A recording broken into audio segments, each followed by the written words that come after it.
नमस्कार, मैं डॉक्टर नरेंद्र गुप्ता एक बार फिर आप सभी का स्वागत करता हूं अपने चैनल होम्योपैथी एनलाइटन में। जो आज मैं आपको बता रहा हूं, ये एक बहुत युवती और उसका पूरा परिवार मुझसे तब से दवाई लेता रहा है जबकि ये लड़की केवल 6 से 7 साल की उम्र की। तो इतने पुराना हमारा इस परिवार से संबंध है पेशेंट और डॉक्टर का। अब ये शादी होने के बाद ये पहली बार मेरे पास इलाज के लिए आई है। शादी को भी कई साल शायद हो गए इसको। तो ये जब मैंने केस रिकॉर्ड किया, ये है 15 अप्रैल 2014 को ये मेरे पास आई है पहली बार शादी के बाद। तो ये एक बहुत चुलबुली सी युवती है। चुलबुली आप समझते हैं, जैसे हंसती रहती है, मुस्कुराती रहती है, बहुत सीरियस नहीं है, बात को बड़े हल्के फुल्के अंदाज में, मतलब एक बड़ा जहां भी बैठती है उसका वातावरण बड़ा ये हल्का फुल्का बना देती है। ये जो पूरे जोश और जीवंत से भरी है, जीवंत माने लाइवलीनेस, बहुत खुशी खुशी प्रसन्नता पूर्वक अपनी परेशानियों के बारे में मुझको बता रही है। जैसे तो वह परेशानियों के बारे में न बताकर अपने किन्हीं विशेष उपलब्धियों के बारे में बता रही हो। इसका तरीका इस किस्म का है। रोगी, मुझे खांसी बहुत है और पिछले 3 महीनों से तो पेशाब में इन्फेक्शन है, वो ठीक ही नहीं हो रहा है। अब ये 3 महीने से अगर किसी को इन्फेक्शन हो तो हंसने वाली कोई बात होती नहीं है, परेशानी वाली बात होती है। तो मतलब 3 महीनों से अपनी बीमारी के इलाज के फिर तुमने क्या किया? मैंने एलोपैथिक दवाई ले रही हूं ना मैं, और ऐसे लगता है कि इन्फेक्शन खत्म हो गया है, पर थोड़े दिनों बाद फिर से वही लक्षण आ जाते हैं, परेशानी दोबारा शुरू हो जाती है। मतलब एलोपैथी ट्रीटमेंट कई बार लेने के बावजूद भी, कई कोर्स लेने के बाद भी इसका इन्फेक्शन खत्म नहीं हुआ है। ये इस चीज़ का सबूत होता है कि हमारी वाइटल हार्मोनी, जो बॉडी को चलाने वाली शक्ति है, उसमें जो गड़बड़ी हुई है उसको एलोपैथिक ठीक नहीं कर पाई है या नहीं कर पा रही है। उसको इस केस में तो कम से कम नहीं कर पा रही है।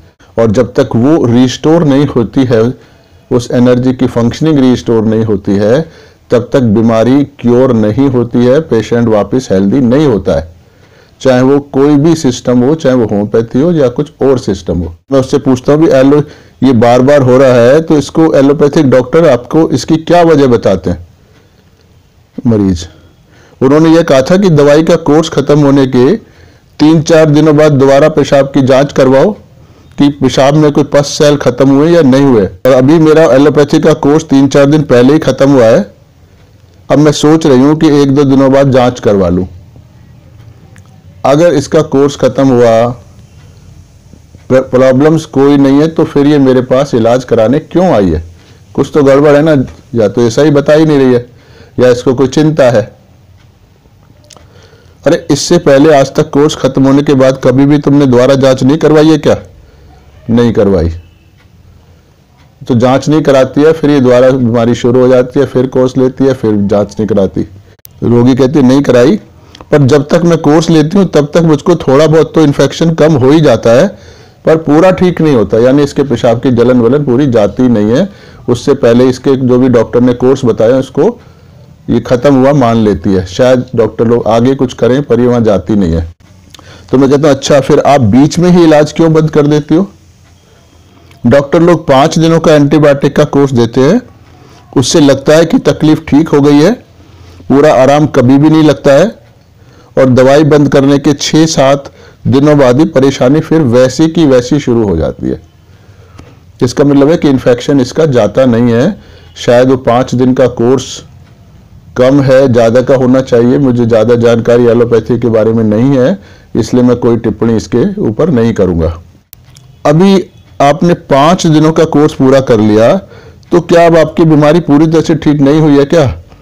नहीं नहीं नहीं, पूरी ठीक नहीं है, बस पहले से थोड़ा आराम आया है। पूरा ठीक तो कभी भी नहीं होता है। और आजकल मुझको तो खांसी बहुत होने लगी है। जब भी खांसी होती है तो 3-4 महीनों से पहले ठीक ही नहीं होती है। तो खांसी का 3-4 महीने से पहले ठीक ना होना, ये इस बात का पक्का सबूत है कि जो इसका वाइटल फोर्स, जो हमारी बॉडी को जिंदा रखता है, जो स्वस्थ रखता है, जो हमारे अंदर रिपेयर कराता है, उसकी फंक्शनिंग बहुत ज़्यादा डिस्टर्ब है, और जब तक वो रिस्टोर नहीं होगी इसको वापस हेल्थ नहीं मिलेगी, और धीरे धीरे धीरे धीरे यही बीमारियां बढ़ते हुए नए नए रूपों में शरीर में प्रकट होंगी, जिनको हम कहेंगे भाई अभी नई बीमारी लग गई है, पुरानी तो ठीक हो गई है, या पुरानी भी है और एक और लग गई है। तो ये सिस्टम इसके डाउनफॉल का, हेल्थ के डाउनफॉल का चलता रहेगा चलता रहेगा चलता रहेगा। और अगर इसको प्रॉपर होम्योपैथिक ट्रीटमेंट मिलकर ये ठीक नहीं हुआ वाइटल फोर्स की फंक्शनिंग, तो फिर ये अगले जन्म में भी बिल्कुल ठीक ऐसे ही जाएगा और ये बीमारी पैदा होगी। ये कुदरत का सिस्टम है, पर ज़्यादातर लोग इसको जानते नहीं है। मेडिकल साइंस तो इसके बारे में बिल्कुल नहीं जानती कि वाइटल फोर्स नाम की कोई चीज़ भी होती है, उसकी हार्मोनी में रहने से हमारे को हेल्थ मिलती है, और वो अगले जन्म की तो फिर बात बिल्कुल ही नहीं कर सकते हैं।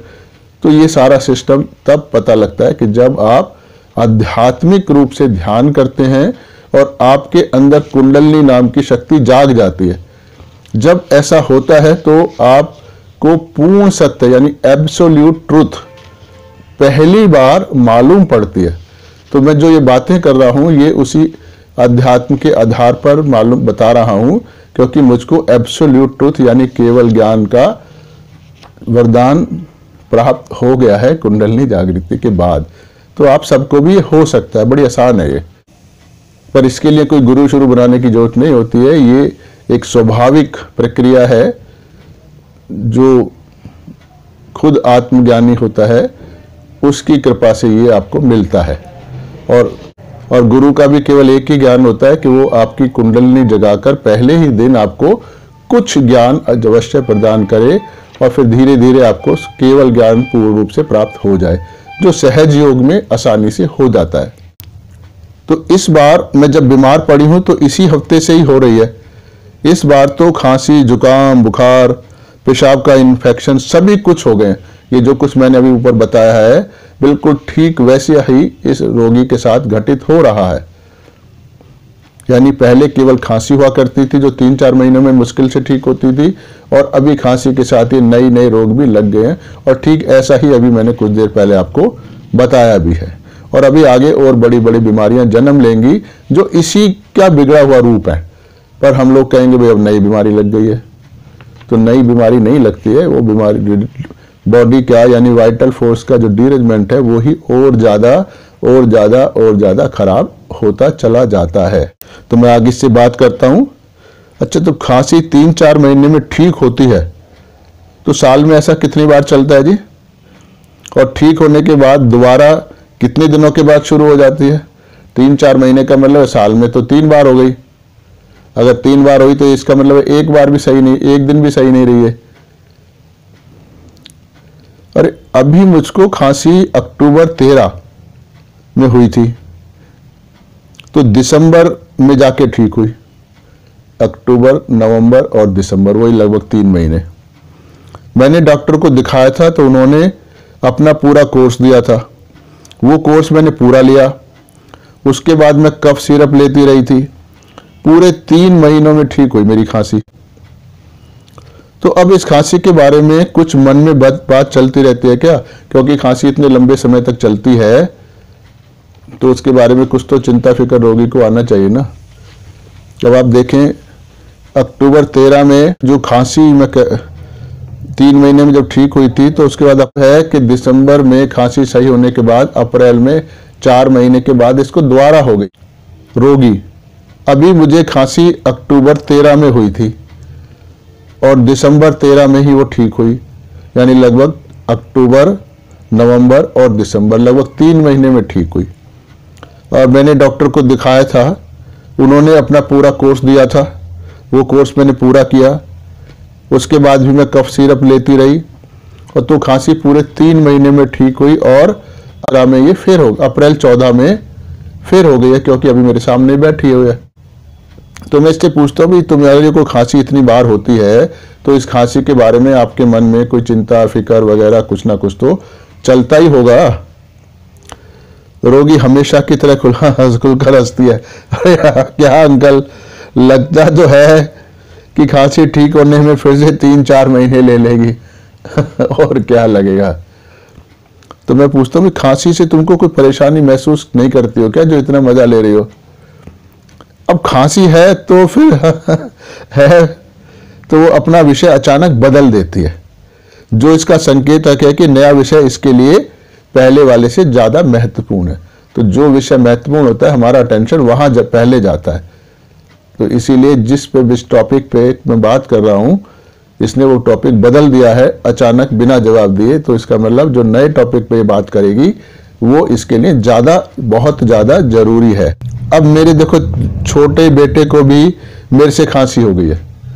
अब आपको समझ आया कि क्या इंपॉर्टेंट है। अपनी खांसी का इलाज इंपॉर्टेंट नहीं है, अपने यूरिन इन्फेक्शन का इलाज इंपॉर्टेंट नहीं है, जितना कि अपने छोटे बेटे को इससे खांसी लग गई है। अब उसकी चिंता है, उसको खांसी बुखार जुकाम वगैरह सब कुछ हो गया है। यानी छोटे बेटे को मेरी वजह से मेरी सास को भी हो गया है, मेरे पति को भी यह सब कुछ हो गया है।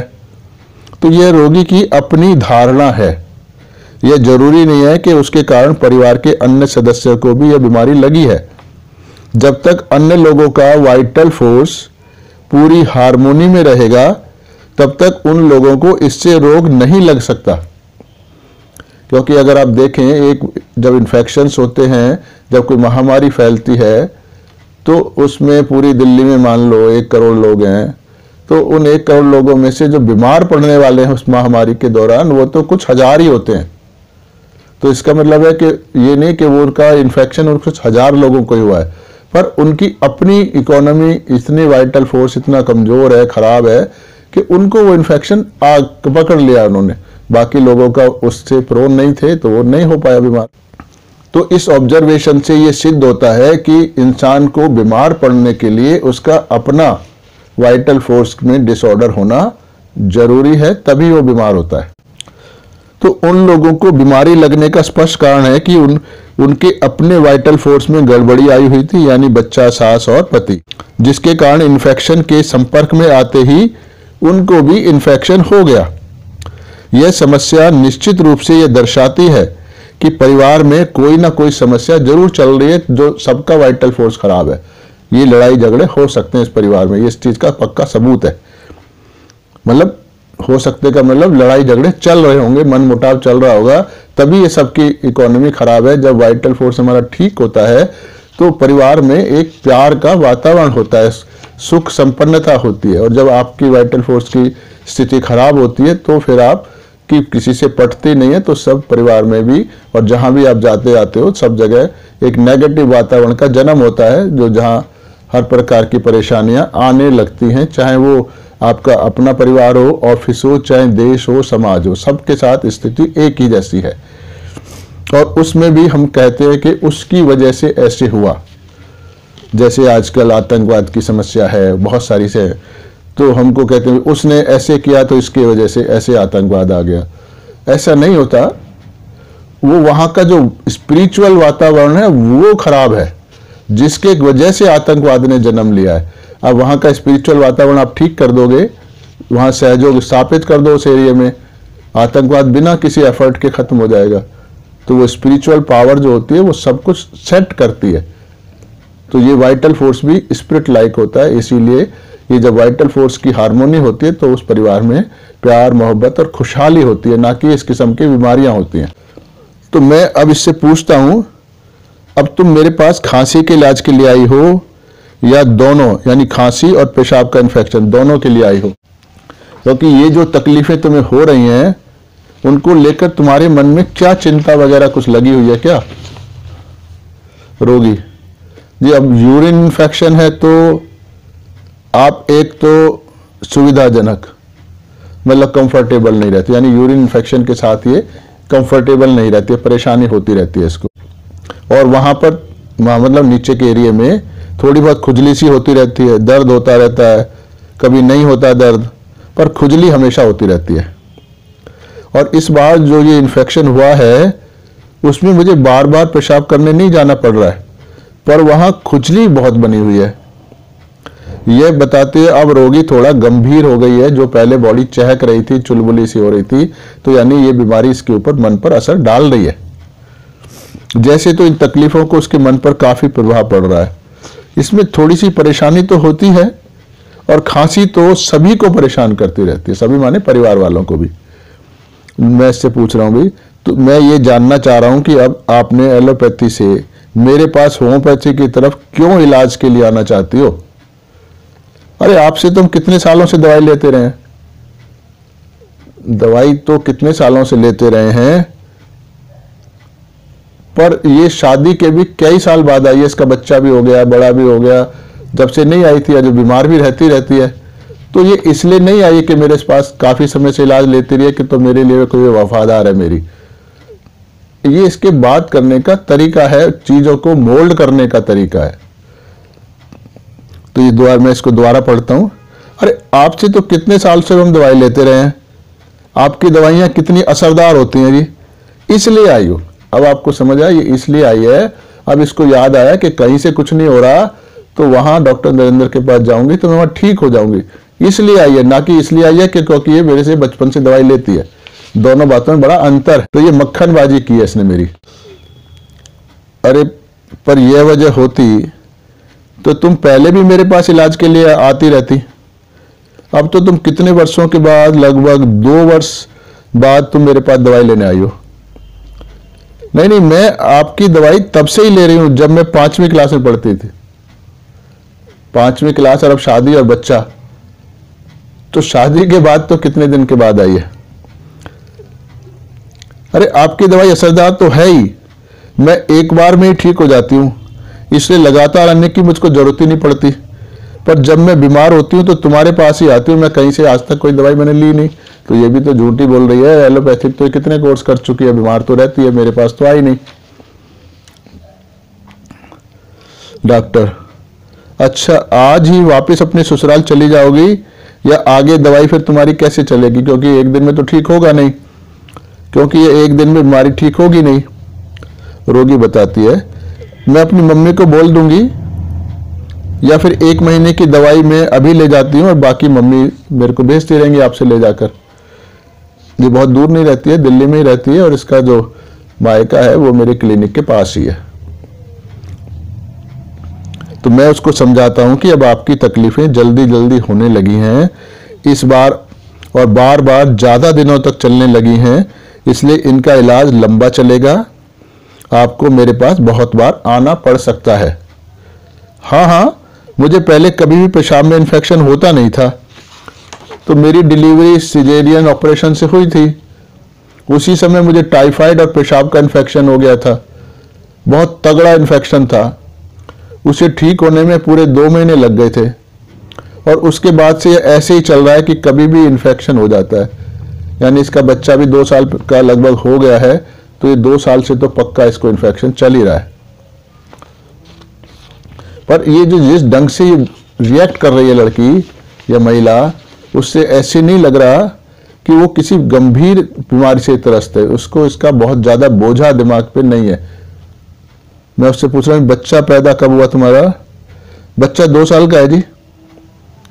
पहला इन्फेक्शन डिलीवरी के कुछ समय बाद 2012 में ही हो गया था, फिर 2 बार 2013 में हुआ, और फिर अब ये अप्रैल 14 में हुआ है। इसका मतलब है कि इन्फेक्शन तुमको जल्दी जल्दी होने लगा है। ठीक है, 12 में, 13 में और अब ये 14 में। इसके लंबे इलाज की जरूरत है, एक बार की दवाई से ये काम नहीं चलेगा। हाँ, मैं भी ऐसा ही महसूस कर रही हूँ कि अब की बार जो खांसी मुझको हुई है वो कुछ अलग है। पहले जितनी भी खांसी होती थी उससे इस खांसी का नेचर बदला हुआ है, और लगता है मेरा इम्यून सिस्टम काफी कमजोर हो गया है। यही बात मैं आपको भी बता रहा हूँ कि जो ये लक्षण आ रहे हैं, इस इम्यून सिस्टम को चलाने वाला कौन है? यानी मेडिकल साइंस इम्यून सिस्टम को जानती है, पर इम्यून सिस्टम को भी चलाने वाली कौन सी शक्ति है, उस शक्ति को हम वाइटल फोर्स बोलते हैं। गड़बड़ वहां होती है, फिर इम्यून वीक होता है। तो हम उस ओरिजिनल सोर्स ऑफ सिकनेस पे जाते हैं और उसको ठीक करते हैं। इसलिए हमारे इस सिस्टम से, जो मैं खुद कर रहा हूँ, सारी होम्योपैथी की बात मैं नहीं कर रहा हूँ, मैं सिर्फ अपनी होम्योपैथी एनलाइटेंड की बात कर रहा हूँ, उससे सिस्टम रीस्टोर होता है, जो वाइटल फोर्स की इकोनॉमी। तब बीमारी जड़ से खत्म होती है और इंसान को अच्छी हेल्थ मिलती है। तो अब आगे फिर केस की बात करते हैं। अपना केस बताने के साथ ही उसने अपने 2 साल के बेटे की बीमारी के बारे में भी मुझको बताना शुरू कर दिया। तो ये इस चीज की सबूत है, यानी यह उसके अपने बच्चे के प्रति अधिक चिंतित होने का सबूत है, यानी अपने से ज्यादा वो बच्चे के बारे में चिंतित है। तो अभी जो भी ऊपर का इसका बिहेवियर रहा, जो वार्तालाप हुआ, उससे कुछ रूब्रिक मैंने बनाए हैं, उनके बारे में मैं आपको पढ़कर बताता हूं। Delusion well he is, affectionate, vivacious, cares full of others, embraces everyone, ecstasy and mildness। ये सारे रूब्रिक हैं और इन रूब्रिकों के आधार पर और उसके जो हंसमुख, मधुर, कोमल, प्यार भरे और दूसरों की परवाह करने वाले स्वभाव को देखते हुए उसको हमने पल्सेटिला, उसके लिए दवाई का चुनाव किया और पल्सेटिला उसको दी गई।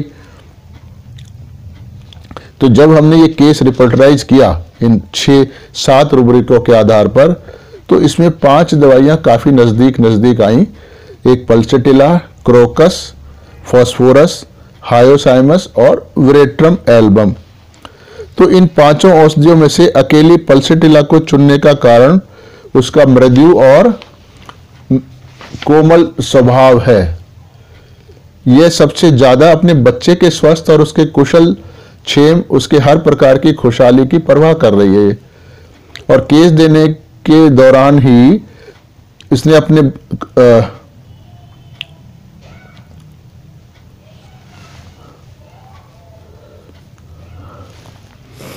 और इसी परवाह करने के कारण जब ये अपना केस बता रही थी तो इसने बीच बीच में बार बार अपने बच्चे का बीमारी का जिक्र किया कि भाई मेरे वजह से उसको खांसी हुई है। ये इसकी अपनी थ्योरी है, इसको थियोराइजिंग बोलते हैं। और फिर अपनी बीमारी की बात समाप्त होते ही तुरंत बच्चे की बीमारी की बात इसने शुरू कर दी और यह व्यवहार बच्चे को लेकर इसके प्रेम को दर्शाता है। तो मैं इन रूब्रिकों में बताता हूं कि कौन कौन सी दवाई में कितने कितने सिम्टम मिले हुए थे। जैसे पल्सेटिला है, उन 7 सिम्टम में से 5 सिम्टम कॉमन है। क्रोकस में भी 5 कॉमन है, फॉस्फोरस में भी 5 कॉमन है, हायोसाइमस में भी 5 कॉमन है और विरेट्रम एल्बम में भी 5 कॉमन है, पर अलग अलग कॉमन है। तो अब अगर हम इसको मैकेनिकल करें, जैसा कि हमारा तरीका होता रहा है अभी तक होम्योपैथिक डॉक्टर्स का रिपोर्टाइजेशन करने का, कि इनको मैकेनिकली 5 सिम्टम लिए, उनमें से कितने ग्रेड नंबर से मिले उसको दवाई को, और उसमें जिसको ज़्यादा नंबर मिलते हैं हम उसको सेलेक्ट कर लेते थे। नॉर्मल तरीका हमारा यही होता था क्लासिकल में, पर उससे दवाई के गलत होने की संभावना बहुत ज़्यादा है, क्योंकि यहाँ 5 के तो नंबर बराबर हैं, ग्रेड बराबर हैं। तो इसलिए ऐसा नहीं कि हम कोई भी दवाई दे दें। तो जब ऐसा स्थिति आती है तो फिर भी हमारे को मैट्रिया मेडिका की मदद लेनी पड़ती है, ताकि हम उस मेडिसिन की जो प्रकृति है उसको मैट्रिया मेडिका से अच्छे से समझे। तो वो जो ज्ञान है मैट्रिया मेडिका का, वो यहाँ पे ऐसे केस में रोगी के लिए 5 दवाइयों में से किसी एक दवाई का, सटीक दवाई का चुनाव करने में मदद करता है। लेकिन कभी कभी ऐसा भी देखने में आता है कुछ केसेस में कि हम रिपोर्टराइज करते हैं तो उनमें से कोई एक दवाई ऐसी होती है जिसके ग्रेड और दवाइयों से बहुत ज्यादा होते हैं, परंतु उसकी जो प्रकृति है वो पेशेंट की प्रकृति से मैच करती नहीं है, जो हमने मैट्रिया मेडिका में पढ़ा है। तो उस केस में भी हमें उस दवाई को पेशेंट को नहीं देना चाहिए, वो काम नहीं करेगी। दोनों की प्रकृति का मिलान होना बहुत जरूरी है। तो अभी कुछ मैं जो भी रूब्रिक लिए कुछ थोड़ा सा समझते हैं इनको। एक्सटेसी का मतलब होता है बिल्कुल एक आनंद मगन की स्थिति में रहना, मस्ती में रहना, एक ऊंची गहरी इमोशन होती है ये। तो इस महिला के हंसमुख स्वभाव को लेकर ऐसे लग रहा है जैसे तो वह किसी भी प्रकार की परेशानी से त्रस्त नहीं है, जबकि बार बार बीमारियां इसको हो रही हैं। अपनी वर्तमान अवस्था का भी वह बहुत आनंद उठा रही है, जो भी है उसके ससुराल में हालात हैं और जो भी वातावरण उसके आसपास का है उस सब में वो बहुत मस्त है। तो आनंद की अवस्था में ही इस प्रकार की हंसी और मस्ती निकलती है, नहीं तो चेहरे पर टेंशन होती है। तो इसलिए इसको कहा गया एक्सटैसी। यानी वो उस एक्सटर्नल वातावरण जो भी उसके आसपास है, चाहे परिवार है, चाहे उसका पद है, चाहे समाज में उसका सम्मान है, सेहत है, ब्यूटी है, कुछ भी है, उससे वो बहुत ही खुश और मगन रहती है। मगन जरूरी है इसके। केयरफुल ऑफ अदर्स, यानी वो दूसरों की चिंता करना, चिंता तो नहीं बल्कि दूसरे की बहुत अच्छे से देखभाल करती है, उसी की परवाह करती है, पूरी तरह से हर प्रकार की परवाह करती है दूसरों की। दूसरों माने अपने अलावा जो भी लोग हैं उसके। तो ये नहीं है कि वो सड़क पर चलते लोगों की परवाह करेगी। तो दूसरे लोग वो होते हैं जो किसी न किसी तरह से उससे जुड़े तो होते हैं, पर वो अपने अलावा जुड़े होते हैं। जैसे वो खुद है और परिवार के सदस्य हैं, तो परिवार के सदस्य वो उसके लिए अब दूसरे लोग हो गए। तो ये अपने पूरे परिवार का ख्याल रखती है। वो कह रही है जैसे, अरे मेरे कारण मेरी सास, मेरे बच्चे और मेरे पति को भी परेशानी हो रही है, उनको भी खांसी हो गई है। मतलब कि खांसी के कारण घर में सबको परेशानी तो होती ही है ना, ये इसने बोला भी। तो इसका संपूर्ण व्यक्तित्व इतना आकर्षक और प्यार भरा लग रहा है कि कठोर हृदय व्यक्ति भी इसके प्यार को महसूस करेगा। जैसे इसके हृदय से संपूर्ण व्यक्तित्व से प्यार की एक धारा बह रही है, जो हर व्यक्ति को इसके प्रति प्रेम करने के लिए बाध्य करती है। और यह प्यार पूर्ण मधुर व्यवहार ही पल्सेटिला का खासियत है। यानी पल्सेटिला इतनी माइल्ड होने का नाटक करती है, होती है नहीं होती वो एक अलग बात है, कि हर इंसान उसको प्यार करने के लिए मजबूर हो जाता है। नहीं तो वो ऐसा नाटक करेगी तो आपको प्यार उसको करना ही पड़ेगा। उसको मैनिपुलेशन बहुत आता है, पर यहां पर ये मैनिपुलेशन नहीं कर रही है, असलियत में प्यार कर रही है। तो वह बहुत ज्यादा प्यार दूसरों को देती है ताकि सभी उसको प्रेम कर सकें। इसी मूलभूत चाहत से ही उसका पूर्ण व्यक्तित्व भरा होता है। उसका पूरा व्यवहार इसी भावना द्वारा संचालित होता है। इसलिए रिपर्टरी में इस औषधि के ज्यादातर रूब्रिक इसी मूलभूत भावना का ही प्रादुर्भाव मात्र है। सभी रूब्रिक औषधि के इसी मूल भावना को दर्शाते हैं। अगर हम इस भावना को समझ जाते हैं तो औषधि का चुनाव रोगी के व्यक्तित्व को देखते ही कर लेंगे। फिर मशीनी आधार पर यानी मैकेनिकल बेस पर रोगी की दवाई का चुनाव करने के लिए तरह तरह के रूब्रिक बनाने की फिर हमको आवश्यकता नहीं पड़ेगी। यह बिना रूब्रिकों के समूह के औषधि का चुनाव करने का सिद्धांत प्रत्येक औषधि पर लागू होता है। यानी उसकी पर्सनैलिटी को देख के हम चुनाव करेंगे तो ज्यादा सटीक प्रिस्क्रिप्शन हम दे पाएंगे, ना कि हम केवल रिपर्टराइज करने के आधार पर देंगे। तो रिपर्टरी हमको थोड़ी सी मदद करती है दवाई तक पहुंचने में, लेकिन फाइनल डिसीजन तो मैट्रिमेडिका ही करता है, क्योंकि वहीं से हमें रोगी के स्वभाव का पता लगता है। तो अभी ये 16 मई 2014 को लौटती है। हंसती, अरे मेरा सब कुछ ही ठीक हो गया है। तो मैं उससे पूछता हूं तुम्हारे को फिर दवाई का असर कब होना शुरू हुआ था? क्योंकि कुछ समय बाद तो हो भी जाता है, पर हमें ऐसा नहीं कि बहुत से केसेस बिना दवाई के भी ठीक हो जाते हैं या एलोपैथी से भी ठीक हो सकते हैं, पर हमें ये जानना है कि क्या वो हमारी दवाई से ठीक हुई है या नेचर के हिसाब से ठीक हुई है या फिर एलोपैथिक ट्रीटमेंट से ठीक हुई है। क्योंकि ये जानना बहुत जरूरी होता है, क्योंकि आगे भी हम और लोगों का इलाज करना है। तो हम ऐसे ही पेशेंट से अपना अनुभव के आधार पर अपना ज्ञान बढ़ाते हैं और आगे मरीजों पर उसको लगाते हैं। इसी कारण से मैं पूछ रहा हूं कि आपको दवाई का असर कब होना शुरू हुआ था। अगर दवाई का असर बहुत जल्दी शुरू हो जाता है तो इसका मतलब है कि वो जो भी फायदा हुआ, जो स्वस्थ लाभ हुआ, वो हमारी दवाई से हुआ। लेकिन अगर हमारी दवाई खाने के 4 दिन बाद कुछ उसको फायदा होता है तो इसका सीधा मतलब है कि वो हमारी दवाई उतनी सटीक नहीं है, वो हमारी दवाई से नहीं हो रहा, कोई और वजह है।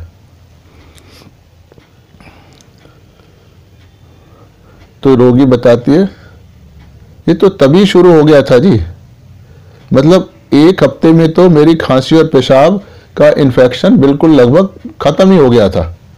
तो ये पक्का सबूत है कि हमारी दवाई से हुआ। तो क्या उसके बाद दोबारा खांसी या इन्फेक्शन लौट कर आया तुम्हें? पहले इन्फेक्शन अंग्रेजी दवाई छोड़ने के 1 हफ्ते बाद ही वापस आ जाता था। नहीं, अब मेरी दवाई ही खत्म होगी, मैं तो सिर्फ इसलिए आई हूं, तो इन्फेक्शन नहीं आया, तो ये इलाज होता है। अब इसकी वाइटल हार्मोनी रिस्टोर हो गई है, तो इसको न खांसी जल्दी आएगी, न इन्फेक्शन जल्दी आएगा, और ना ही इसके परिवार वालों को आएगा, क्योंकि जब इसकी वाइटल हार्मोनी ठीक होगी तो इसके अंदर से जो पॉजिटिव एनर्जी निकलेगी, क्योंकि जब हमारी वाइटल हार्मोनी बिल्कुल ठीक होती है तो हमारे आसपास का वातावरण भी अपने आप प्रॉपर वे में रिस्टोर हो जाता है, जैसा परमात्मा ने, कुदरत ने हमारे को बनाया है। तो इसलिए इसके सेहत का असर, यानी हमारे ट्रीटमेंट के दौरान फलस्वरूप उस पेशेंट की स्वस्थ होने का असर उसके आसपास के पूरे वातावरण पर आता है। तो ये बहुत ही अलग किस्म का हमारा ट्रीटमेंट है, जो असली ट्रीटमेंट यही है। तो इसीलिए मैं सभी होम्योपैथिक डॉक्टरों से प्रार्थना करता हूं कि आप इस सिस्टम को बहुत गहनता से सीखें। जो कुछ बात बीच बीच में बहुत सारे कमेंट करता हूं, उनकी ज़रूरत होती है, इसीलिए करता हूं। ऐसा नहीं है कि मैं कोई प्रचार करता हूं सहजों का, या और अपनी कोई सनक है जो निकालता रहता हूं आपके सामने, ऐसा नहीं है। वीडियो में कहा गया एक एक शब्द बहुत ज़्यादा महत्वपूर्ण होता है, उसको समझने की कोशिश करें, ना कि उस पर कोई नेगेटिव प्रतिक्रिया करें। वो आपके हित में होगा उसको समझना। तो बाद में जब मैं कुछ लेवल दर्शकों का हो जाएगा तो मैं और गहनता वाली बातें आपको समझाऊंगा, जो आपके प्रिस्क्रिप्शन में मदद करेंगी, और यहाँ तक कि आपके पारिवारिक और व्यापार वगैरह हर जगह आपको क्षेत्र में खुशहाली देंगी। तो वीडियो देखने के लिए आप सभी का बहुत बहुत धन्यवाद।